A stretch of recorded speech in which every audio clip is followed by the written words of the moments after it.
Balik lagi dengan Timothy Athanasios, masih di Double Dose, masih membangun spiritualitas sehari-hari di tengah dunia yang bergerak terlalu sibuk ini dan benar-benar sibuk di akhir tahun ini. But I believe that the grace of God is sufficient for us.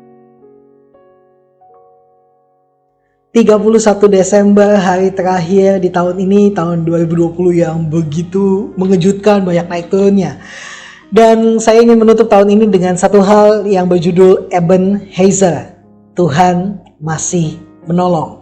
Firman Tuhan saya ambil dari 1 Samuel 7 ayat yang ke-12, demikianlah bunyi firman Tuhan. Kemudian Samuel mengambil sebuah batu dan mendirikannya antara Mispa dan Yesana. Ia menamainya Ebenezer. Katanya, sampai di sini Tuhan menolong kita.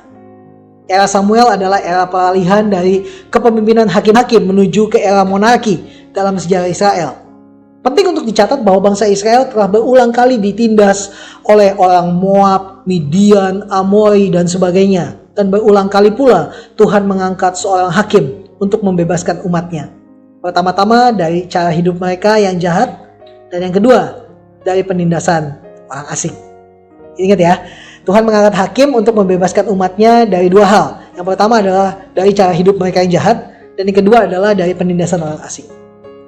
Ketika ada pemimpin yang benar, Israel tertolong. Namun ketika tidak ada pemimpin yang benar, Israel meninggalkan Tuhan dan tertindas kembali oleh musuhnya. Siklus itu terus berulang dan tidak ada damai atau kemenangan yang permanen. Hidup baik-baik, ada pemimpin yang baik, hidup baik-baik, dilepaskan dari musuh. Pemimpin yang baik meninggal, hidup jadi jahat lagi, ditindas lagi sama musuh. Muncul lagi pemimpin yang baik, sudahlah. Benar-benar bangsa yang tegara tengkuk, benar-benar bangsa yang gak tahu diuntung. Jangan menjadi orang seperti itu.